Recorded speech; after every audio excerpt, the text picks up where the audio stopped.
people, and I was the only person of color there. And I recognized that within my community that I've been touched and so grateful to have been able to learn from everyone that's inside this room, people that have just walked past me in college, in the workplace that I've learned from. And so I thought, if something is missing, that this could be the way to create it, of just like people just joining one another. We all have such amazing things that we're doing. I mean, in this room alone, we have so many different types of people. We have doctors in this room. We have lawyers in this room, we have entrepreneurs in this room, we have mental health therapists in this room, we have hairstylists. I mean, we have so many, within this room, there's so many resources to tap into, and so that's why my hope is that everyone can just talk to one another and to just tap into what we have in our community. And when I wanted to do this idea, I told Santos, I was like, I want to do it, but I didn't think anyone was going to come. I don't know why. Not in a negative way, but it's kind of just like, why would I do something like this? Imposter syndrome kicked in even up until this moment. So I'm standing here so grateful that you guys all took the time to come. It means the world. And thank you to Santos. He wanted my face to be the face of it because, I mean, come on.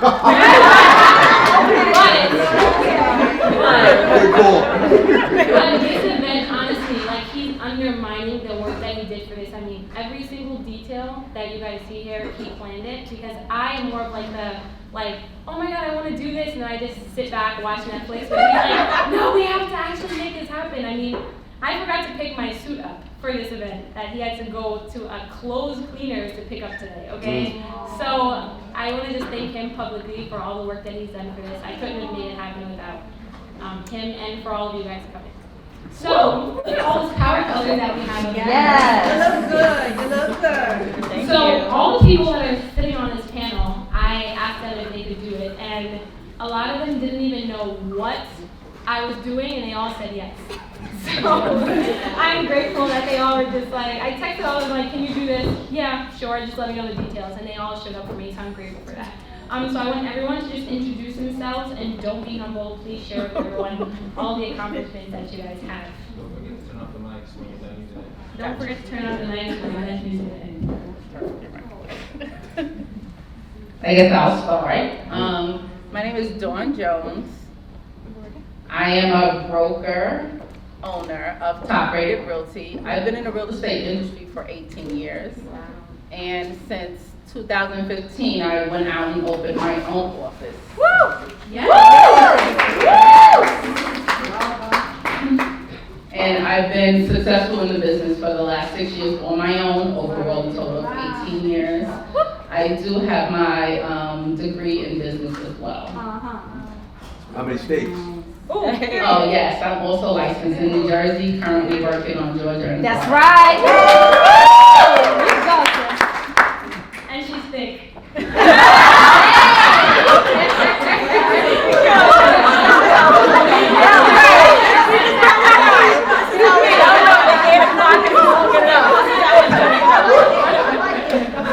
She's obsessed. Sherry knows that. Every single morning I wake up and I'm like,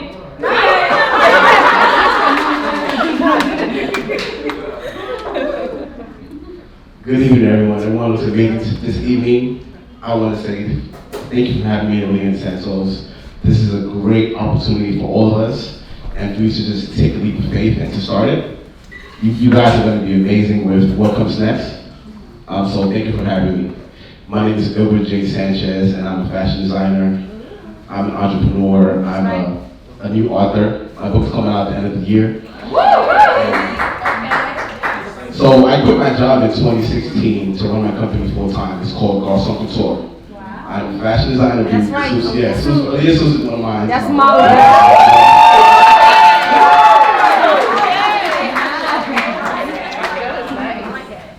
So I have a showroom in Grand Central, New York, and I have one in Miami Gardens. And right now we're looking for one in Atlanta. That's right. Yeah, so Atlanta's next right now.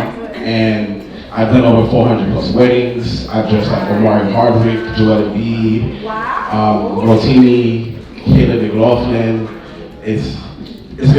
I've been blessed to dress a lot of our people, you know, and I'm excited to be here.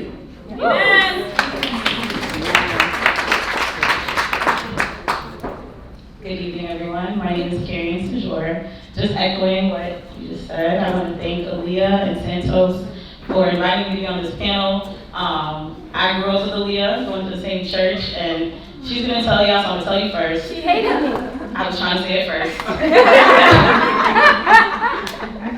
That's the narrative that she's gonna tell. You know, when you're young, you're growing up, you're still growing to learn who you like and don't like. I think the age gap, there was a little bit of questions that I love Aliyah, and I love Santos, so I'm really grateful to be here.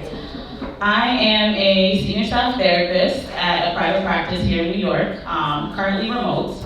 I'm also a clinical supervisor and a consultant, a mental health consultant, and I'm a doula and a little part-time hustle. Thank you. I have a knitting company that I launched a little while ago. It's on a break, but you said to say everything. So, Talk about your degrees. Yeah. I have 4 degrees. I have 4 degrees. That's right. You think it's funny not to be talking about those. Right. My 1 degree costs a van. Yes, I'm really blessed to have come from parents that you really instills education, have Jamaican, have Haitian.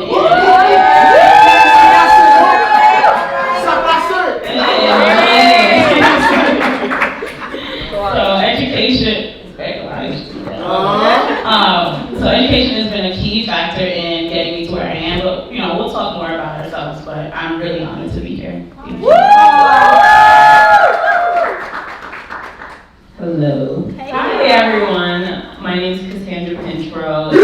I feel really grateful to be here, as many of you have said, and to be alongside so many other incredible Black people, various ages, various backgrounds, and sort of various industries. Aliyah, Santos, wherever you are, there you are. Thank you so much for inviting me, for having me. Like you said, not knowing too many details about the event, I was always very happy and keen to support you in this, so I'm really grateful to be sharing what I do with all of you. That being said, the thing that I do, I'm an associate producer and a new on sort of journalist, if you will, for Vogue magazine.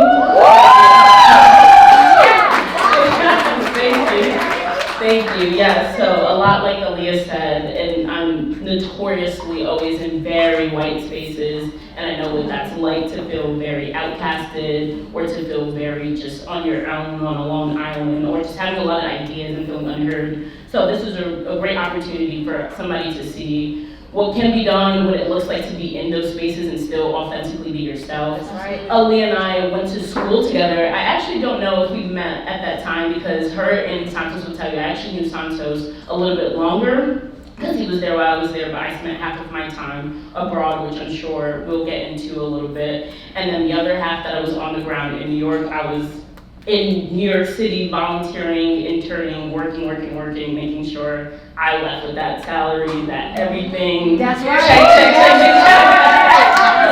So that's my background, and I really look forward to sharing that with you all. So thank you again. Yay! And I didn't introduce myself, but I think a lot of you know I just graduated in May.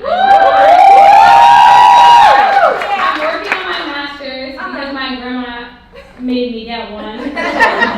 And I work at Good Morning America right now as a booking assistant. I'm grateful because I wouldn't have been able to do that without tapping into my mom's network, which is so vast and amazing. And so yeah, and I am launching a podcast this 2022.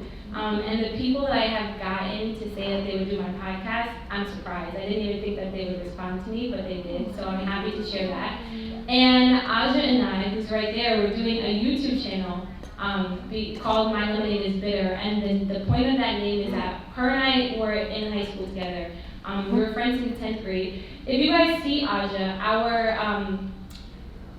my guidance counselor told me, we went to an all-white school, she said, you know, I have this girl, she's coming to the school, she's new, you look exactly like her. And the first time I saw Aja, I was like, we do not look alike. But we became really close friends. We had a lot of car conversations, a lot of cafe conversations about what we wanted to do with our lives, and we spend a lot of time talking, so we figured we'd share it. So we're hosting that, we're launching that in December. So that's gonna be exciting. And the Lemonade is Bitter title comes from like a lot of the questions that we had was like, sometimes when God is like testing you, you're asking like, why? Like, why are my lemons not as sweet as other people's? But with that, you can create a lot, which we have both done with what we've been given. So that's what we're working on. So my first question that I want everyone to answer is, what gets you out of bed in the morning? Anyone can start. If you guys don't want to answer the question, you don't have to, but I can start. This is something that I heard someone say, and I've kind of co-opted it and just started to use it intentionally in my own practice. And Jasmine in the audience will know, we have the same trainer, and he said one day, we were complaining about going to the gym and complaining about having to do something and do other things as well, and I asked him, like, how does he do it? He said purpose wakes him up.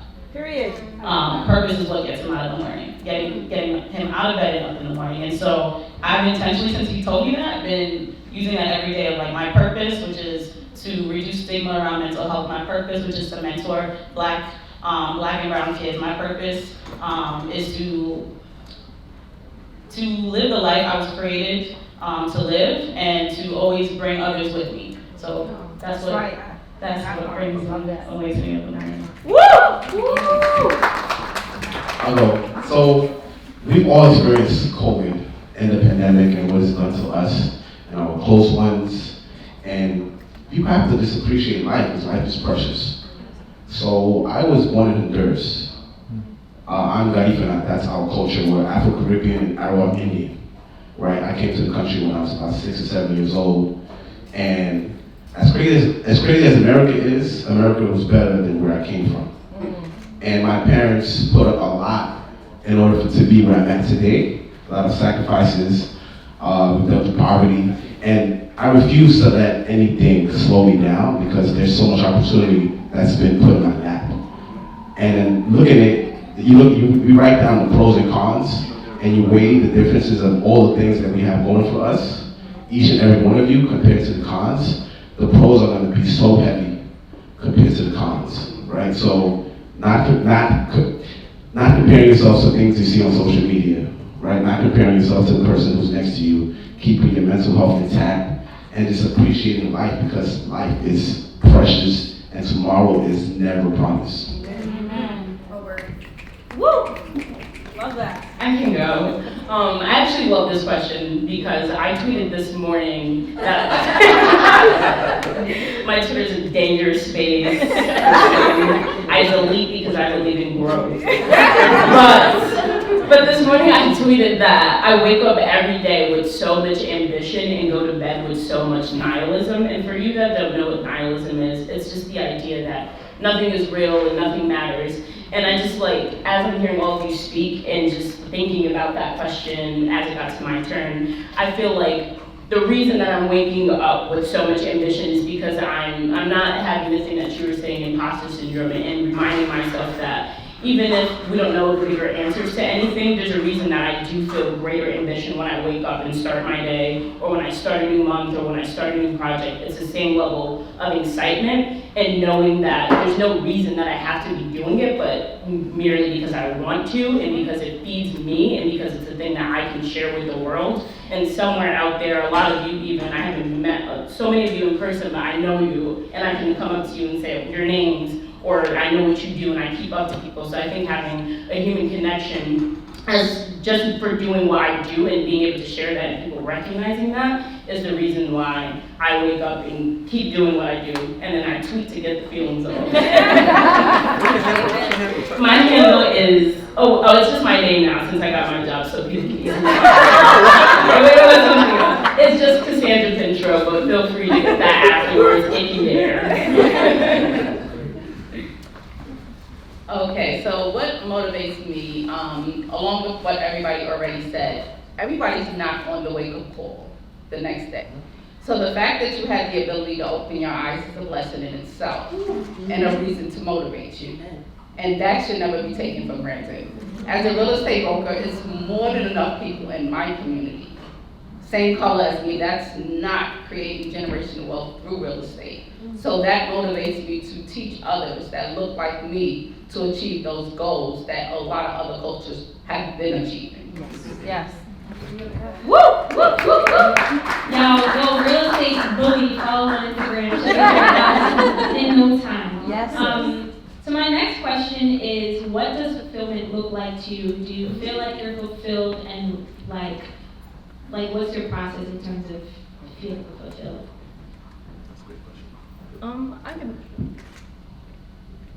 I can start. Fulfillment, I mean, I guess, like, I'm super young, and I have to, like, remind myself of that every day. Like, I came into the company as, like, the youngest person there, and quite honestly, it was the place that I always wanted to work, so it was very shocking to me, and I, like, sort of floored myself in being so ambitious and being so determined in getting there sort of first when I had this, like, place and this dream and this brand as sort of my end goal. So I had all of these like things on my checklist, and then I got there early, and then I just had to like stop and say, like, what do I want now? So it's just like, I think you're always sort of unimpressed with yourself whenever you are someone that is very determined, and you want this and you want that, and nothing's ever good enough. But I think like just taking the day in, and much like what you said with the pandemic, like it's just a peculiar time to just like exist, to be alive, to be healthy, to like see friends and to see family. So I think just being content with what you're doing. And I read something the other day, like I'm somebody that's very like big on quotes, and I like keep them with me, and I have a really good memory, so I think it serves me well with that. But I used to be someone that was so much of a perfectionist and not wanting to put my work out there because I didn't think it was good enough or bar me up to that. But the quote that I read just said, do it badly. And I've been just like thinking about that every single day since reading it, because it serves you so much more to just be happy and do the things you want to do. And the more you do it badly, that still sits with somebody, and somebody can say that person did it badly in 2020, but here's 2040 and they're a CEO. Yes. You know, so that is like, I try to just remind myself of that and just keep going. And again, like the age thing doesn't matter, but at the same time, just see where you're at in life and just see where that takes you. Like you said, like every day is short, life is short, and just do what makes you happy and feel fulfilled by that alone, and everything else is just a plus. That's right. I just to piggyback off of that recently, because I faced the same thing of like being a perfectionist to a fault, and my therapist almost told me like my perfectionism holds me back from pushing things out that I think I could want to do, because it's like if it's not perfect, then I invalidate it. And so every single morning now I change my alarm clock title to consistency is better than perfection. That's the first thing I wake up to every morning, to just tell myself like, just if you just do it consistently.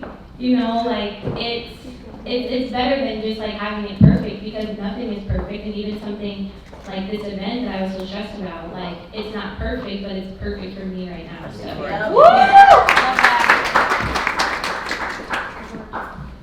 Fulfillment for me is the ability to help others achieve goals that they never thought they would be able to achieve. You do. You do it. Yes, you do, sis. Short and simple. Also, fulfillment is to be able to pay my bills, to assist where I can. And that in itself is motivation to wake up every day. I forgot that. For me, my therapist told me I have to give myself more grace.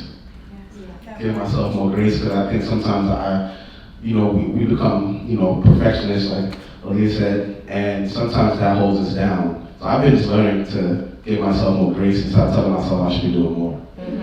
Right? And I think that doing more comes from looking at what other people are doing. You start to be like, yo, why I'm not there yet? Or why I don't have this or that? So you gotta check yourself, because you don't know what people are going through behind closed doors. So yeah, fulfilled. When when your phone shows you memories of you 5 years ago, 10 years ago. That's right. And you get to be like, that was me back then.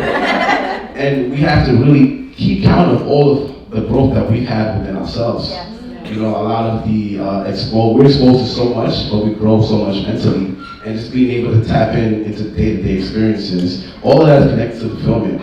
I look at my clients, I have now, usually when men come in to try on their wedding tuxedos, the women are crying at the altar. Right? When they're walking, they're crying looking at their husband. And the fact that I get to put them in that position, it's an amazing fulfillment. And it's all connected to Black love. Right?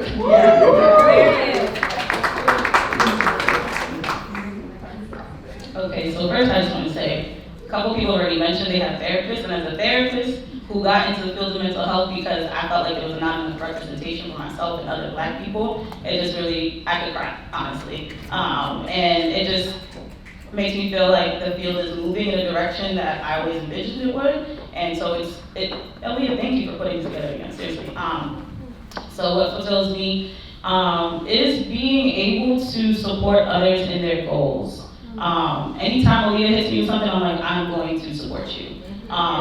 And it's often reciprocated. Like, Aliyah shows so much love in the smallest thing that I do. And that makes me feel like it's reciprocated, it's moving from one person to the next, and we're building a community of others. What also fulfills me is, mentorship. I think a key fulfillment for me is making sure that I put myself first no matter what I do. Yes, that's right. As a therapist, my profession and my career is in supporting other people. And so if you follow me on Instagram, you'll see that I probably post daily of me dancing. And that is an act of putting myself first, because if you don't put yourself first, you can't support anyone else. It's the analogy of fill your cup first, right? It's the analogy of you can't pour from an empty cup. And I think, just to comment on a couple of things that was said, is perfectionism is rooted in fear, and it stops you from pursuing anything, and it could be the smallest thing. It doesn't need to be anything big. And comparison is a killer of joy. So if you are comparing yourself and you have a perfectionist personality, you are not going to get where you want to in life. And I think everyone is deserving of the life that they're supposed to live. And so I think fulfillment also looks like ensuring that you're enriching yourself. So I like the word fulfillment, but I want to challenge others to think, like, what nourishes you? Yes.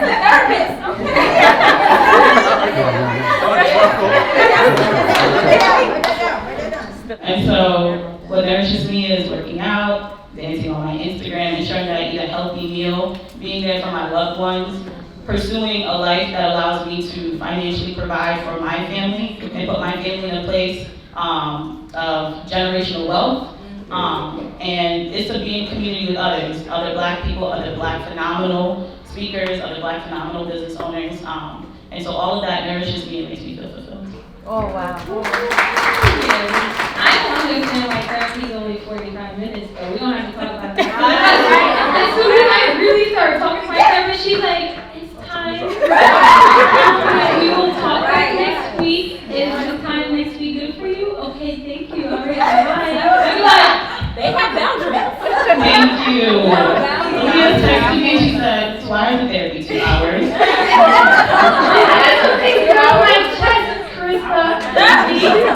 Come on, why do you only give me 45 minutes? You look at me like, okay, okay.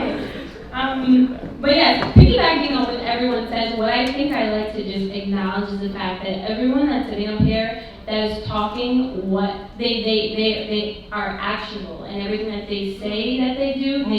That's right. Auntie Dawn, I can never call her Dawn if you paid me to. This is my auntie. That's right. This lady right here, when I tell you, I text her with everything, and she responds to me all the time. Santos texts her with everything. There was one point in time where Santos every day is like 5 texts of just asking her questions, and she never ever gets I don't want to answer this, because she really believes in educating the people that don't know things. So I'm not gonna give y'all her number. Because she wants to alter But she herself. does want to help, and everyone up here, everyone does what they say they do, and I think that's just very admirable. So my question is, I know all of you guys have very distinct professions. I want to know, when did you feel like that was your calling? Was there a definitive moment, or how did you end up where you are now in terms of figuring out what it is you wanted to do?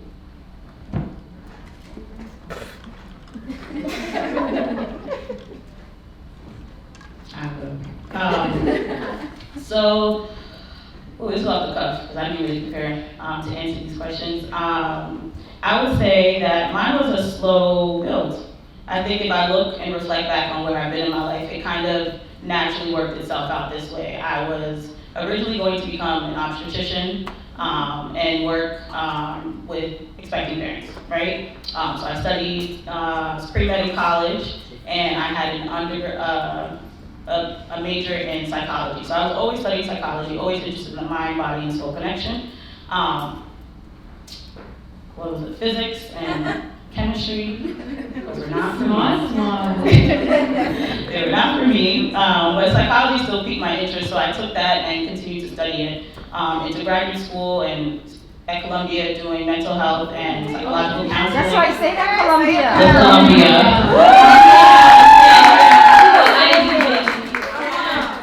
So I feel like given my educational background, it kind of naturally led me to become a therapist. And I do think it is a part of my calling. I was confused though before I got into the field. I thought that being a therapist meant like I was going to give the best advice.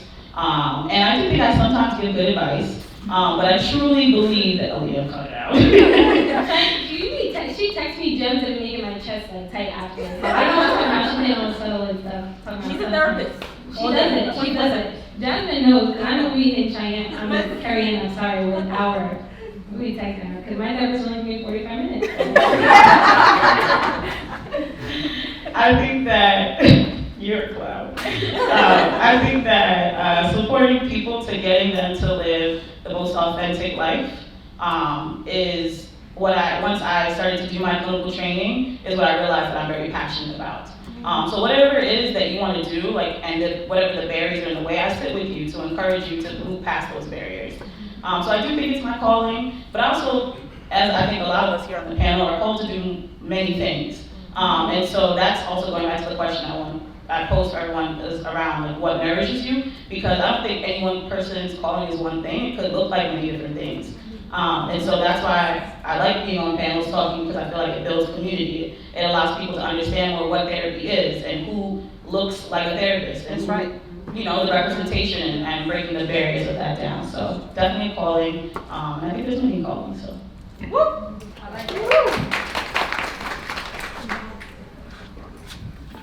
For me, it's I got better at reading the signs. I think, and during like my young 20s, I had trouble understanding the signs that God was giving me. So I would fight, or I would make the same mistake twice. I went to school for art. I went to FIT, and I was and I wasn't a fashion major. I was a graphic design major, but I was always so I was doing like a lot of websites and apps.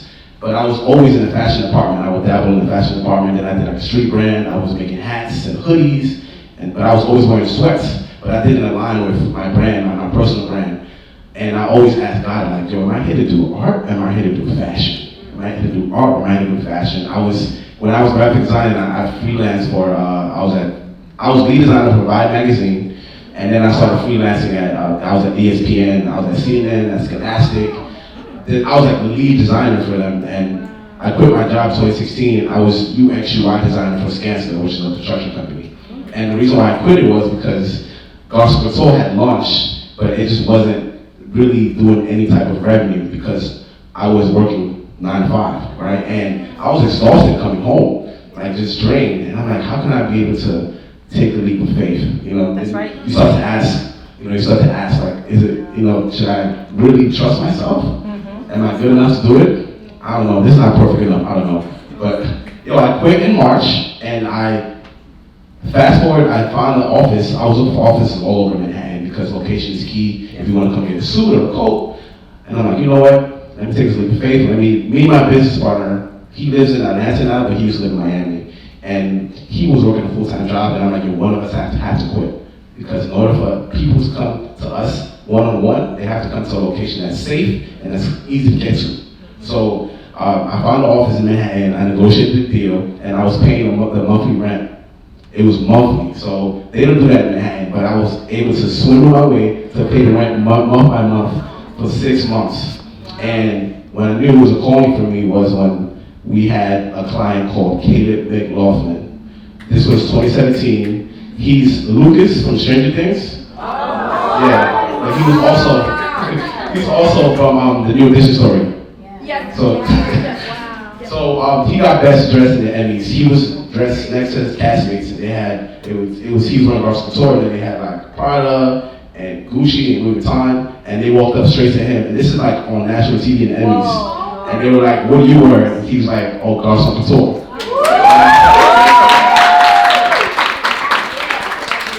I wasn't watching anything like that, but I looked at my phone, and my phone was blowing up on like social media, and like my texts, my calls was blowing up. And the feeling that I got was amazing, not only because it was like the red carpet and Emmys, but because it was someone from the African diaspora who was wearing gospel couture. Wow. You know, the big reason why I'm doing it is to put a stamp on the black dollar, to highlight the black dollar, to make the black dollar much more powerful. So for him to be like, yeah, I'm wearing gospel couture and feeling proud, that's when I was like, yeah, I'm not going back to the five. That's right. I guess I'll go next. For me, funny enough, I never saw myself doing real estate. Real estate is just not something they teach you in school. Be a real estate broker, be a real estate agent. They don't teach you that. When I was in school, I wanted to be an attorney. I wanted to be a criminal justice attorney at that. I love to argue. Yes, you do. And for me, it wasn't a matter of whether or not a person was guilty, it was a matter of who had the best argument. So I started school to be a criminal justice attorney. Once I started school and I realized how the school system worked, I'm like, oh, why do I have to go to college and still take the same classes I took in high school? That's stupid. Why can't I just jump into the law classes? So that really didn't make sense, and that kind of turned me off from pursuing the law degree and then realizing how much college it would entail, how much it would cost, and how much I would actually get paid when I get out, because I was not going to represent OJ or anybody immediately I got out. So I had to rethink things. I always liked to keep my hair done, keep my appearance good. So that's when I ventured out into the hair industry. And I was a hairstylist for a little while until I got pregnant with my child, that I had the worst sick pregnancy in the world. And I kind of had to retire from that, which made me lose some clientele. And in the interim of that, I sold my daughter's father's home. So once I sold the home with another real estate agent, I was like, wait a minute, I can do this. This is simple. As everyone always thinks, real estate is simple. Until you actually get into it. So that's when at that same time, I was going to school for my associates at that time in business. And during my internship, I took my real estate courses. And that's how I got into the real estate industry 18 years ago. It gave me the flexible schedule, and I actually like helping people. I was still able to dress nice. I was still able to have my hair done nice. And like I said, I got the benefits of helping others. So that's kind of when I realized, like, okay, wait, I can do this, and I actually like doing it. So that's when Sorry, Aliyah, can you repeat the question? Oh, yes. Speaking in terms, no, when did you know you were in the right place? Or like that what you're doing is your passion or calling? My passion. Well, let's preface with I'm 24, so every time I sneeze, I think my passion is that being said, I'm from New York, born and raised, but I'm not from this New York. This is a different world. Like, I often like joke with my boyfriend that like New York City is New York City and then everything else is America. It's true. We're both from upstate New York, the capital. No, it is not Manhattan. We're from Albany, and even smaller than that, I'm from Troy. And just like what you were saying, they don't teach you real estate, but when you're from a small town, I'm sure some people can relate, you don't learn careers, you learn trades.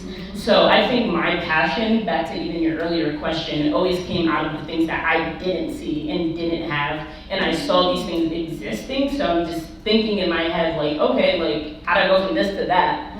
So I think my passion, and as far as the thing that I'm good at, goes to speak to like having talent and recognizing that I did have a talent. And the one thing that stays consistent with me is the level of ideas. Like, I always joke around and very humbly and respectfully saying this, but I never feel bad about the idea of someone taking an idea of mine or someone stealing something or replicating it, because I just feel like they are endless to me. Like my mind is just always moving, and that is like my talent. Like that is the thing that I like offer to the space that I'm in the world and what I'm doing. And I think that gives me space to sort of jump from industry to industry. And I don't even think industry to industry because everything I do is within the art world, but it allows me to say like, today I might want to design clothes, tomorrow I might want to design furniture. But I think being in a space that is media, that is a magazine, I'm allowed to do that. And because I'm so young and I'm in a department that is very much my own and it is in a digital space, I'm allowed to sort of hop around, and I feel very grateful that the people that have gotten me to that position and the people that I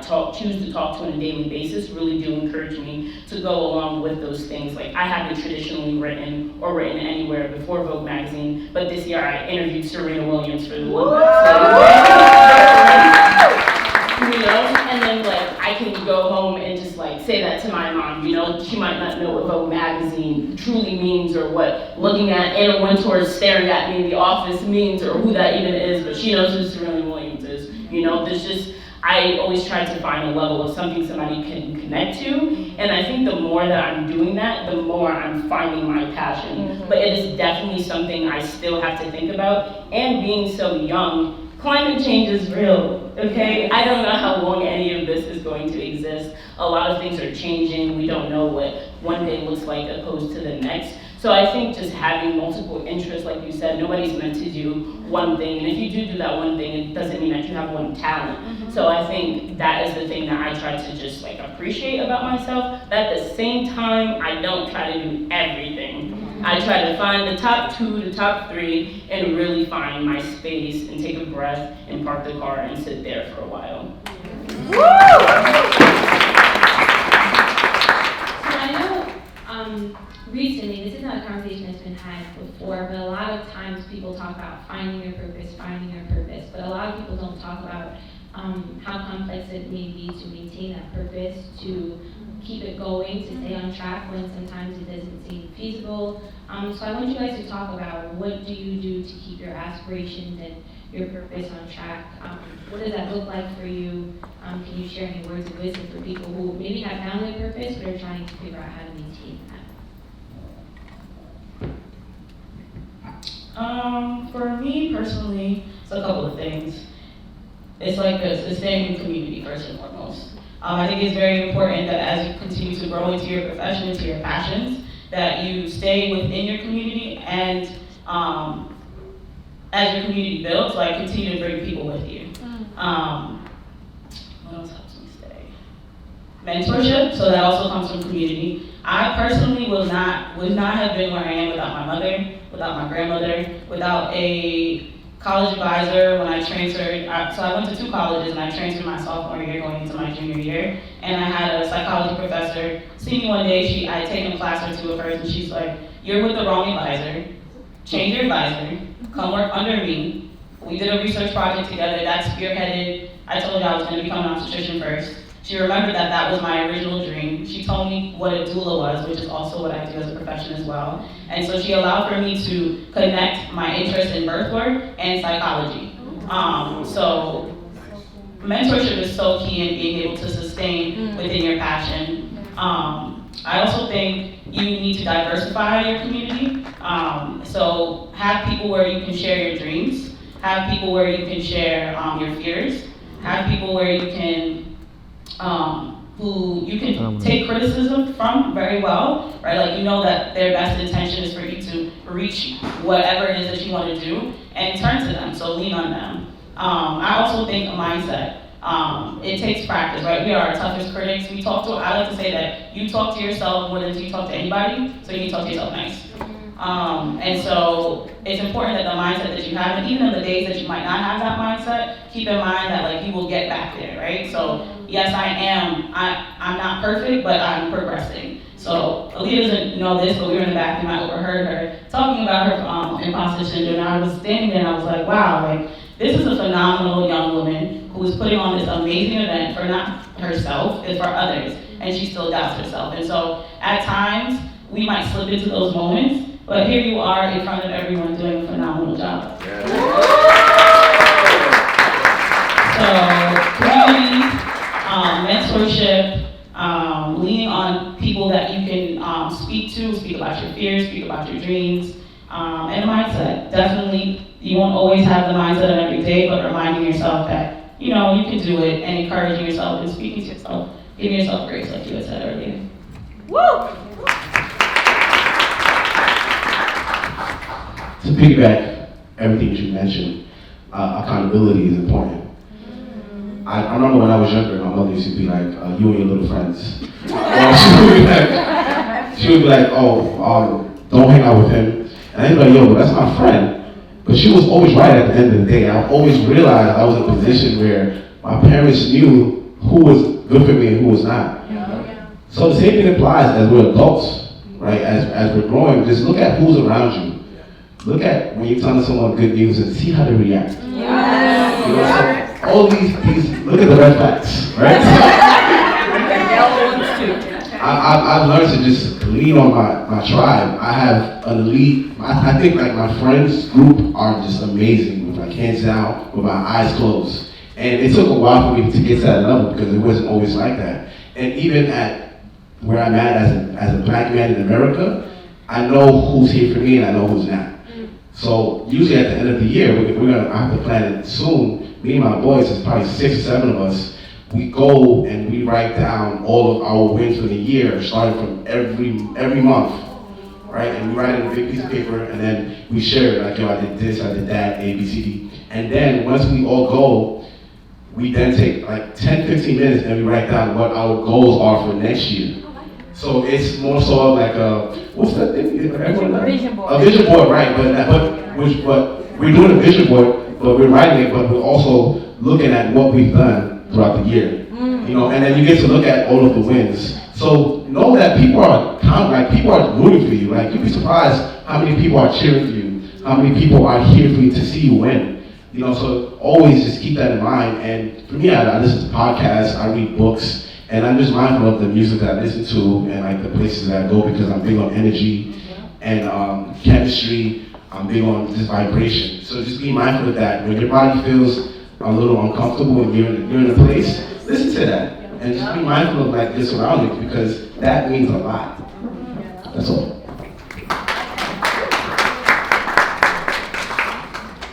I can go. I think for me, my biggest thing is unplugging. Like, I'm somebody that falls very deeply into my devices. I work in a digital space, all my friends are in that space. So the last 2 years have been very much at home, and that's the way you just sort of communicate with people, get used to that. So I think I do find myself sometimes falling into that trap of like comparing what I'm doing to what other people are doing, or even past tense what I've done to what other people are done, and comparing ages and all these different things. So I think the way for me to keep going is understanding my own boundaries and saying that like, okay, like this has now gotten to a space where it's just unhealthy. Like why am I the only one feeling negatively about this thing that somebody has like no idea about? And I think also because I'm somebody that has always felt very good at the business element of things and the work element of things, and having that on lock and sort of like finding my own voice in whatever I do and doing it well, that I'm not always good at the people part of things. So I always sort of doubt myself like mentally on how I might be perceived in somebody else's mind. And I have to like stop doing that and remove myself from that because it's a sort of one-sided narrative. And again, I'm the only one sort of suffering from it. So I think having conversations with people and unplugging and removing myself from all of those things that aren't feeding me in any sort of way and holding me back and making me feel negatively is the way that I have to be able to recognize that, add an action to it, add accountability to it, and then sort of progress from there. Can you read that question for me? Yes. So, the question is, how do you maintain like your purpose? So purpose for me comes from your gut. It's a gut feeling. A pet peeve of mine is excuses. Yeah. I hate when people give excuses for not doing the things that they already know they're supposed to do. That just gives them a false sense of it's okay, but it's like, you want to do it, you'll do it. There would be no excuses. So for me, purpose is just like a gut feeling. You do what makes you feel good. The one thing I will say about getting older, you can say no, guilt-free. I am the person that will tell you no in a heartbeat, and I will feel no way about it. If it's not working for me, it's just no. You always been like that. Even before you know. So, like I said, it comes from the gut. If it makes you feel good, it makes you want to do it, that is your purpose, no matter what it is. And like she said, your purpose can change on a day-to-day basis, on a weekly basis. What makes you feel good today may not give you pleasure tomorrow. So it's okay to switch up. You're not supposed to have all of the answers up front. So just go with your gut. If it makes you feel good, do it. If it doesn't make you feel good, just say no. Yeah. Guilt-free.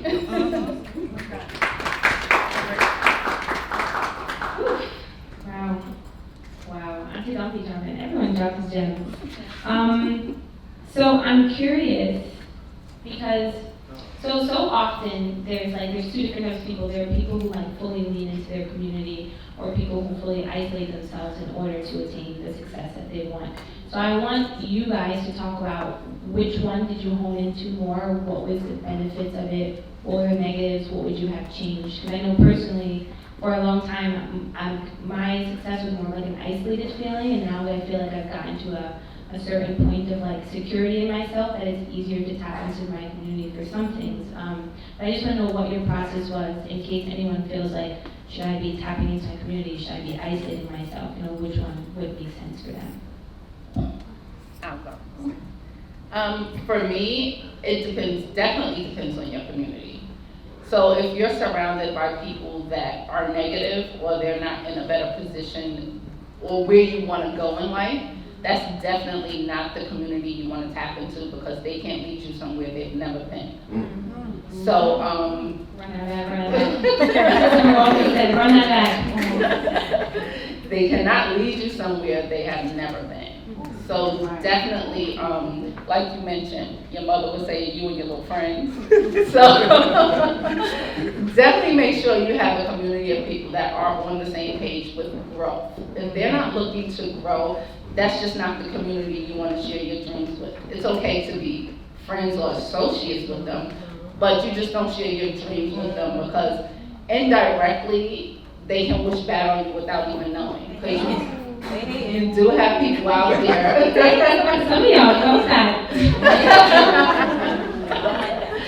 You do have people out there where you'll tell your dreams and aspirations, and you'll just get a, oh.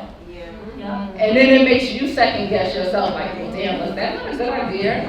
No, that's just not the right community for you. So it all depends on your community, who you want to share and grow with. Period. I would love to piggyback off of literally everything you just said, and stepping backwards into what you were saying before about a gut feeling. I feel like your gut feeling is always correct. And that would just not be there if it was not accurate. And I think that is a big thing, even to a little bit what I was just speaking to about being mindful about the people around you. And that's something that always scares me, because like I said, I can understand the work that I want to do, and I can understand my own mind, but I don't always know others' intentions. So I think you have to be very careful about that. And like I told y'all, I love a good quote. And Drake said, people want to see you doing good, but never better than them. And that is very much a real thing. And that's been kind of scary for me as I'm growing into the beginning of my career, and the real footing of my career, and doing really incredible things and sharing that in a very public way. And it's accessible to anybody, and not always knowing what people's sort of intentions are for me. So I'm very protective of who I let around me in my space, even the connections that I have on a digital space versus in real life space. I just don't like to let anybody next to me, and I think everybody has to sort of be mindful of that and really understand that people's negativities, even when they're not so directed at you, and sometimes they don't even know that they're doing it to you, but it is still affecting you in some way. So that is something I'm extremely protective of, in some ways to such an extreme that I would be in the house not seeing nobody, and too okay with that. But I think for me, it was a little bit opposite, because I did come from a community that truly, truly did build me up and maybe the person that I am, like they allowed for me to sort of, they did the crawling essentially so I could do the running and soar. But then again, some of those people have turned into those people that once they see you there, they sort of have that negative sort of mindset towards you and saying, oh wow, like I didn't know you could get that far. So it's almost alarming, but you also have to just bring yourself a little bit backwards in understanding that people don't always know what they don't know, but you recognizing that can remove yourself from it and just be smarter. So community is something I would love to grow, but with people that I would love to grow it with. We're gonna have some church this Sunday, the pathway says discernment. It's very, very important in recognizing this type of people, because I was talking to my therapist the other day about like, should I just cut people off? Or should I just cut them off? And she told me that it's not necessary to cut people off, you just have to readjust their role in their life. She was dropping gems in 45 minutes. Cut some of them off also. I feel like some more, but she really did say that it's important to, you don't have to cut everyone else out of your life, but adjusting them. And like Auntie Dawn said, of like some people are aspirational people, some people are people you just hang out with, that you have a drink with, people you go to church with, people, you know. So I'm going to piggyback on a couple things that's been said. In terms of people who you keep in your community, not everyone is for you. And that's just a fact. That's a fact. That's a fact. Okay. People in your life are there for seasons sometimes. And that can be a really hard pill to swallow, especially when you have a really strong connection to someone, right? You want to be able to grow and learn with them in all stages of your life. But the reality is some people you grow out of, some spaces you grow out of. And the more we accept that, the more we're able to use our intuition, our discernment, our gut feelings to be able to understand who is for you, who is for you. But I just want to say that, but can you remind me the question again? Oh, yeah. The question is, do you recommend, well, as a therapist, we can ask you specifically, because we're about to have a little session right here. Can you share with people what is the benefits of tapping into your community versus the benefits of being isolated? How important is one over the other? Does it depend on the person, you know? Yeah, so my response to that is it varies. We are all individual people, and so we lean on different ways of accessing ourselves, accessing our purpose. So you kind of gave a little bit of like, there are times where you need to isolate and times where you need to keep certain things to yourself, and I think that leans towards your personality, right? And so for other people, I'm a little different in that. Like and I've had to learn to kind of be more like you, where I had to like slow down. Not everyone is your friend, not everyone is your partner, not everyone is for you. So there's benefits to isolating, because I think for some people it can be grounding, for some people it can really be re-energizing for them.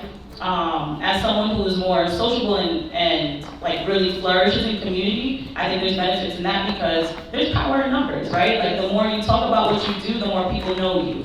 The more you're able to potentially leave an impact on somebody. It could be positive, it could be negative, but I think whenever you're in conversation with someone is walking away with something from you. And so that is a benefit as well in being in community. I think if you fall in the camp of either one more than the other to an extreme, then it is important to reflect. Like, why do you find yourself thinking that everyone is your friend?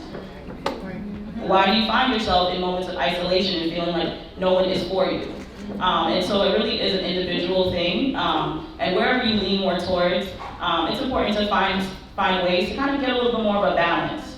And so because, I'm gonna get a little personal story real quick, I'm someone who's like very friendly and open, but I also can tend to be like, not you. And I can be very, very sharp. And She so did that to me, personally. I experienced that firsthand from Carrie Ann. She hated me.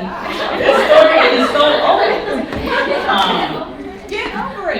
No, give her time. It's only been like 10 years. Right, I don't know. When I finish, when I get 2-hour therapy sessions on me.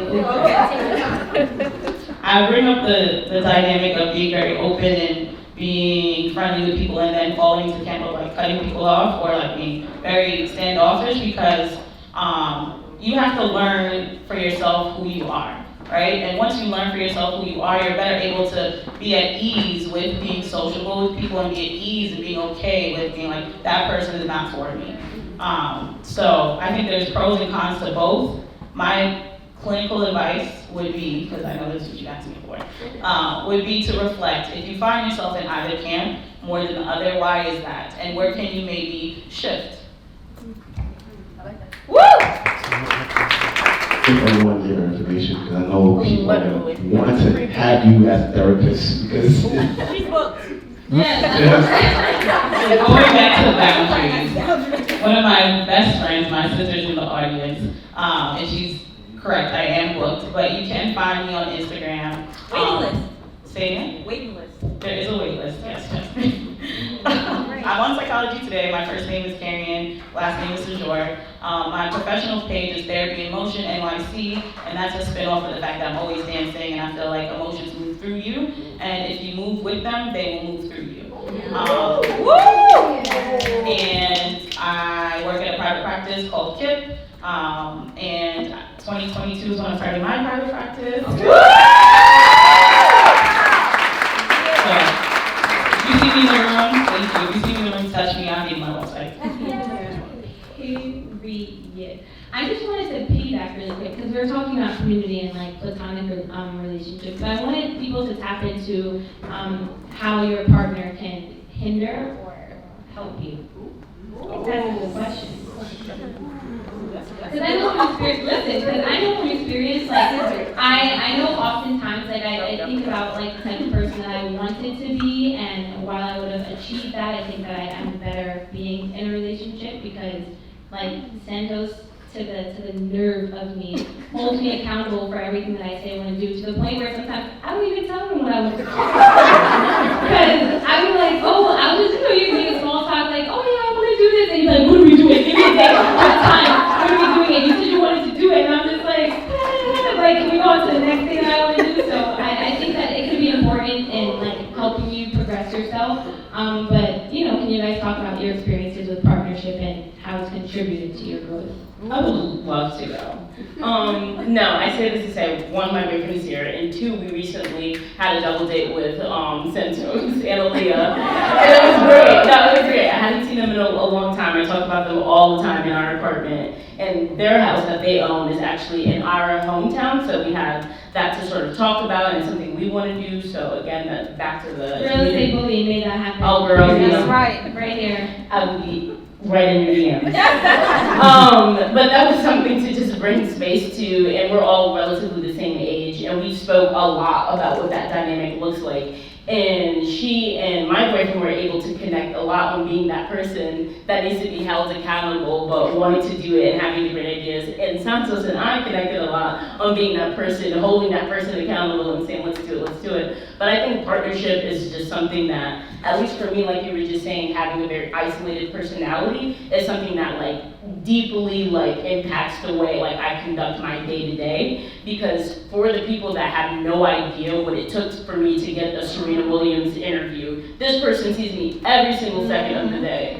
Every time, when I'm crying at an email, when I don't want to respond to a family member, when I can't afford to do this or don't want to do that, or when my passions change, this person is the person that is saying it's okay, you can step away, or on the opposite saying that yes, go for that. Or if I change my mind 7 times a day, they make it feel like every single one of those, all 7, was a great idea. And I think that is just so important, especially for me at least. I know some people are the opposite and they actually do better sort of on their own and not being in those spaces. But for me, partnership is the thing that makes me feel more in my skin and more comfortable. And even I'm not somebody I spoke a little bit about this with a friend. I'm not somebody that cooks at all, but he's somebody that cooks every meal because I won't eat. But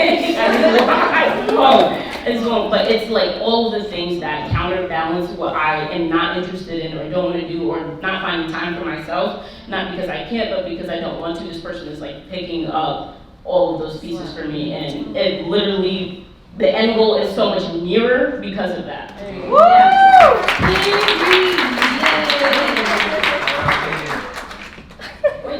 He said shout out Aiden. Shout out to Aiden. He there. Where Aiden at? Did you read Sierra's prayer? I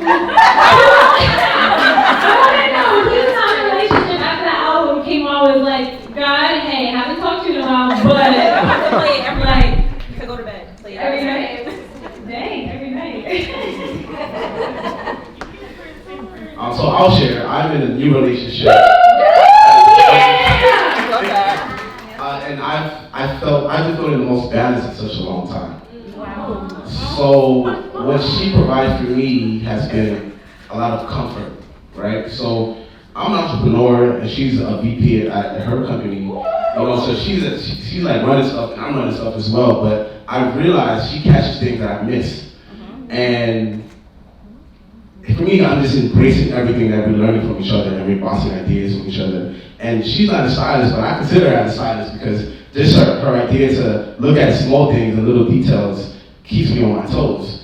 And I think I'm just not taking it for granted, right? And I take that over with my clients one-on-one because I've done 400 plus weddings, so I'm speaking to couples every single day. And imagine doing these, when I was single, I was doing these weddings and I just felt like something's missing, right? So it goes back to me feeling so complete and balanced because she fills the spot that's been missing. And there's been, you know, people be like, oh, you know, how does success feel like? Or how do you feel this? I think I can answer it better now because she completes that part of me, right? So,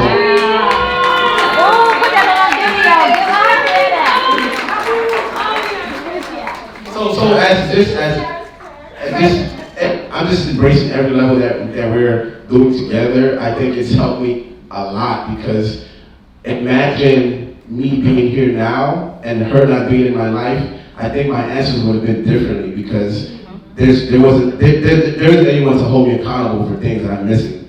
You know, so I'm just grateful for that and it's been helping me a lot thus far. We're a Sam and I are a big fan of her, you know. Shout out Rochelle. We're gonna say it. We're a fan of her. Rachel, my bad. Okay, I'll go next. For me, the relationship that you want is a lot like the community that you keep. So, because you do have significant others that will suck the life out of you or that will speak life Talk into about you. the sucking out of the life out of you. So- Some of y'all, not some of y'all, but some people are in relationships. How you feeling? I didn't say that. I didn't say that. Who thinks that she just felt that? But anyway, if you talk about that. Yeah. So, like I said, you have some relationships that will either suck the life out of you or that will speak life into you. You can't be in a relationship with someone that's jealous of you or jealous of your achievements because, once again, like your community, no matter how much you may want to grow, if you have that negativity so close to you, it's going to hinder your growth. So you definitely want to choose wisely the people that you bring into your personal space, especially your bedroom, because you want somebody that's going to help you grow, somebody that's going to understand, I'm busy, I can't sit up and lay in the bed and watch Netflix, I can't go hang out at the mall. You have to understand, I'm busy, I have a focus, and you're either going to be my biggest cheerleader or you're not. And if you don't have that in your relationship, then you need to find a new relationship. Just send the Summer Walker album and then just block him, okay? You don't have to say anything, he'll figure it out.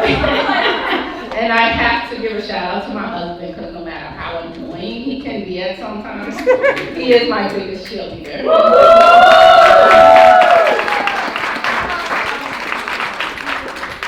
I'm just gonna piggyback off of a couple things that have been said, and throw some clinical terms in there, but I will explain it. So I think one of the major benefits of being in a relationship is having partnership with someone who you have shared beliefs with. And shared beliefs could be like goals, visions, aspirations, desires, and when you're in alignment with that, it makes the relationship that more fruitful. It makes each individual person shine even better. I think another aspect that the majority of everyone on the panel is speaking to is being able to be seen authentically as yourself. So I think you mentioned like your partner sees you at every stage. And not everyone is supposed to see that. That's right. And how beautiful it is that your partner is able to witness that, share space, hold space, be present, show up for you in the ways that you need them to show up for you, and how much that pushes you as an individual. So I think when you have partnership where you're able to be vulnerable, where you're able to show up in your fullness, that makes you even better. I think you were speaking to that as well. And I think The cons of being in a relationship can sometimes be when you're too enmeshed. And so that just means that when y'all are just stuck up under each other. Yeah. Right? Like, no one's progressing. People are just kind of like lackadaisical about where they're going in life. And if that's what you want, okay, but I don't really think genuinely that's what people want. I think people genuinely want to live a fulfilled life, in whatever way that looks like. And so enmeshment also means like taking on the other person's emotions and feeling like you have to do everything for that person to the fault of yourself. Enmeshment also looks like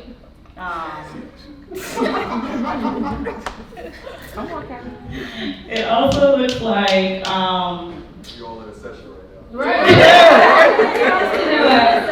I'll stay in that one, because that one seems to really resonate right now. When you are doing something for everyone, doing something for your partner to the fault of your own dreams, your own life, your own goals, I think that is not a partnership, that is kind of slavery. And you need to really reflect on what about this relationship that you really want. How much of a partnership is, that's two or more, however you identify your relationship, but how much of a shared partnership are you in, and is this really the partnership that's going to get you where you want to in your life? So being able to be seen in your fullness, shared beliefs are what I believe are some positives, and enmeshment, where it's like you stuck up under somebody, is not what you want in a relationship. Woo! Period. Okay, so I just want everyone to just talk about what prepared you to step into the role that you are in now, and what advice would you give to someone that is interested in doing what it is you do? What prepared me? Failing and embracing the failures. There was a lot of times where I felt like I was stuck. I felt I was beating myself up because it wasn't to the level that I had it. I think my mental health, it was a time where I had so much struggle just expressing myself. So much trouble finding out why I was triggered by certain things and certain situations. And just like healing, right? Like just healing and not rushing to heal, and just taking those healing moments one day at a time. Because just because I'm in fashion, I think that I'm in fashion, but I think I can do the same exact effort in a different career. And I'll have the same exact response. So for me, my motto is excellence in every thread, which is the name of my book. So what excellence in every thread means to me is exuding excellence and being empowered at the highest level. I think that's my gift, to be able to make someone feel at their highest level, whether if I was a teacher, if I was a writer, if I was a scientist, I think I'd still be able to give people excellence in every thread. So it took me a long time to navigate that skill and understand how powerful I am, right? And just embracing your powers, because we all have powers. You just really gotta tap in and find out what it is, you know, and give yourself credit when you see like it's like peeking out. Take it out and be in it fully, you know, be 100% in that on a day-to-day basis, because I guarantee you, your friends are calling you because you have something that they like, that makes them feel much better. You know, so for me, it was more so like just learning to heal correctly and embracing that healing. Woo!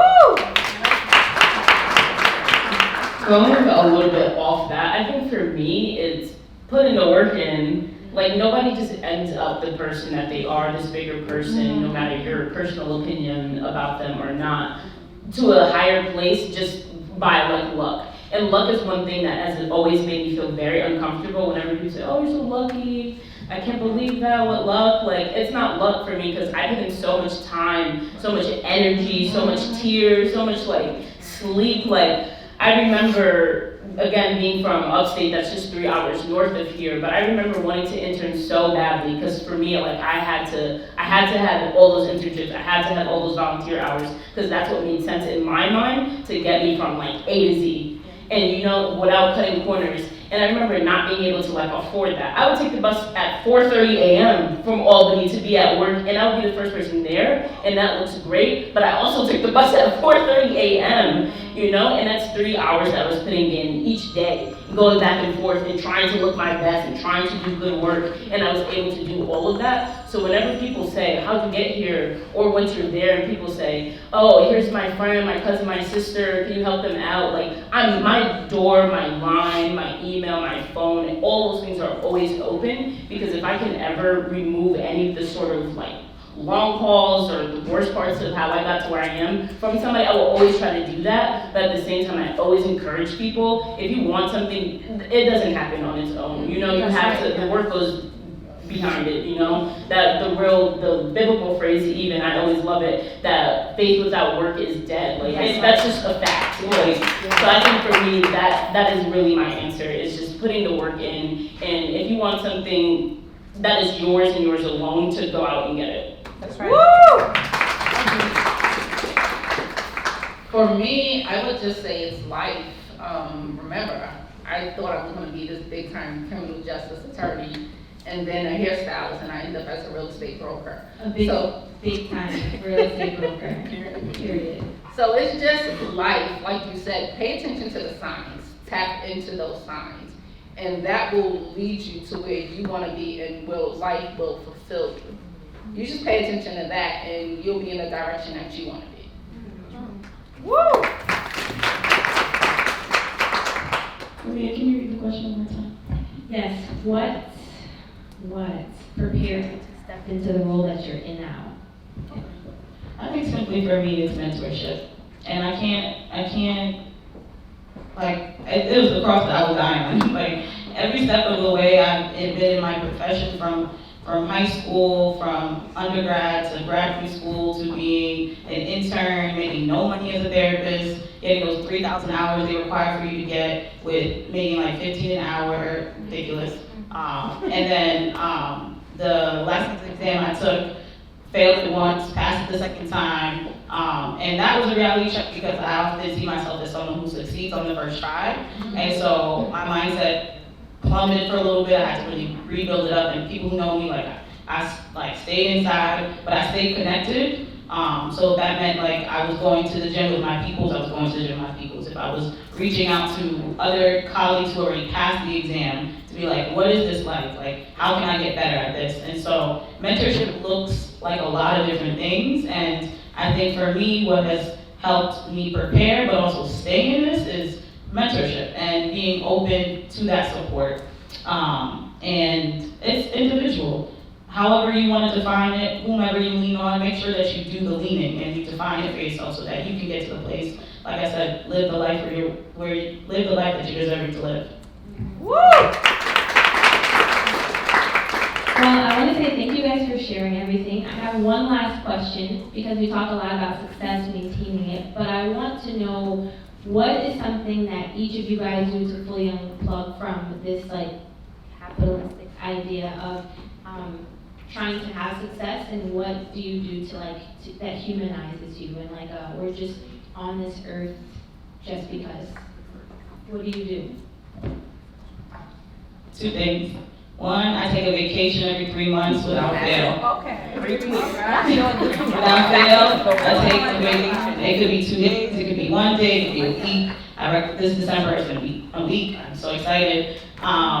And the second thing, I think I lost it, but I think what I was gonna say was joy. I find ways to tap into my joy. And my joy has nothing to do with making money, has nothing to do with people pleasing or supporting anybody. It has everything to do with nourishing myself. So however you define joy for yourself, however you define what it means to nourish yourself, that's what I do. So I tap into my joy and I take vacation often.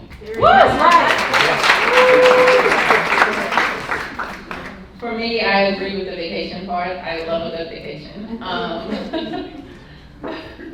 I love self-care. I like to shop. And the most inexpensive common thing, I like to just watch Netflix. I have one of those minds that's constantly going. So the only way to stop is to get caught up in a show. So that's my thing. I think definitely going off both of you, just like you, every 3 months is my rule. We're going home to plan the 9-month one. No, that's big for me. I'm somebody that really, like, because I'm such an isolated person and I always think about what interactions mean to people, I'm definitely somebody that feeds off of strangers. And I like preach that a lot. Like when I've traveled, sometimes like I don't even know some people's names that have left some of the biggest impacts on me. And I always find that within traveling. So for me, that is definitely what unplugging looks like. And it looks like going to my favorite store, buying something really expensive because I worked for months in order to get to that place, and then going to a restaurant, sitting next to somebody, hearing their story. You know, like we're all much like the premise of this event, like Sancho sort of defined for us Ubuntu. We're all connected to each other in some way, and I think sometimes like we really forget that, and it's something I always want to ground myself in and value the next person next to me that I don't know as highly as I value anybody that I do know.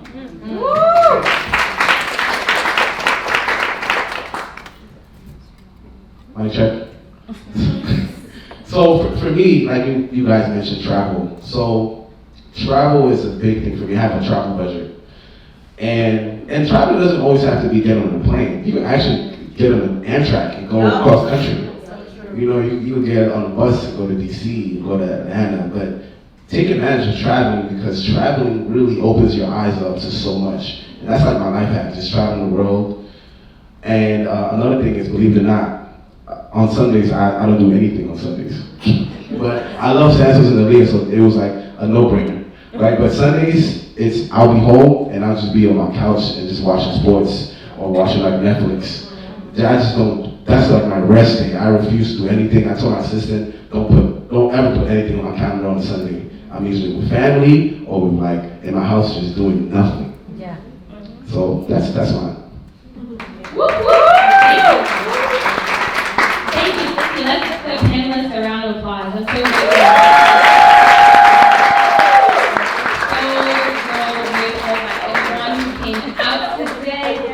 This went amazing because I will tell you that like anyone who knows me personally knows that I am an overthinker, anxiety ball. I was like, oh what? In the best way. My family knows, Santos knows specifically, I mean, even till yesterday, I was like, he was like, what, do you want to cancel it? And I'm like, I mean, you can't, you guys everyone's really coming. So I'm really, really grateful for how it turned out. I didn't even imagine that it was going to turn out this way. I just was like, the logistical things are done, and now I was just like worried. So I'm so grateful for everyone who came out. It was honestly amazing. And honestly, that I hope that everyone after this, there's gonna be food, we're gonna have the DJ playing. I just really want everyone to talk to each other. Like the people that you came here with, you know them already, but you see that just the people here, like, you know, without talking to people, you don't know all the things that you can learn from them. And, you know, like just learning something or hearing someone else's story could be so beneficial to you, which is me giving myself a little promo. My podcast is called The Stories That Healed Me, because I think that honestly, sometimes people like look for things, but like if you could just sit and listen to someone's story, and you can learn so much about yourself in that, of being like, okay, like listen to their mistakes, listen to the things that they did well to help them get to where they are.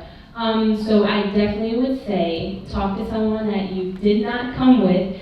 Just listen to their story, ask them about what it is that they do, and do that in our community and continue to progress, and period. And I also want to say, I love my black people, everyone knows that. Because period. But I also want to say that I appreciate my friends who aren't black, non-people of color, who constantly support every single thing that I do, and always show up for me. They are right back there. You have Kirsten, Erica, Katie. Every single time I have anything, it's a no-brainer. They don't ask what it is. Katie, I told her about the event. She bought her and her boyfriend tickets the day that I sent her the link. So I appreciate that, and I do urge everyone that as important as it is to stay within our community, it's also important to get different perspectives, because there's so many things I learned from them that I wouldn't have been able to learn from us, and the only way for us to continue to expand is to learn as much as we can. Because guess what? I'm always skiing. How about that? Period. I be on the boat to New Jersey, you know, sailing. Like, you know what I'm saying? Like, there's some things that in our community that it's not that we don't have access access to it, but that we don't do. And so I really do urge you to expand, to talk to people who just aren't like you, because there's been so much growth that I've been able to have because of that. So I just want to shout everyone out who supported everything that Panelist and I planned. He also deserves a round of applause because he did so much. He really did. And like I said, this morning, when I had to call him and tell him that I did not pick up my soup and the cleaners was closed, I called my mom and she just was like, I don't know what to tell you. I was like, I'm so sorry. I love it. He's like, there's nothing we can do. Just find something else to wear. But the person ended up calling me back. But anyways, that goes without saying. I want everyone to get some food, talk to someone, dance, talk to someone that you do not know, and let's just keep moving up and up in this world.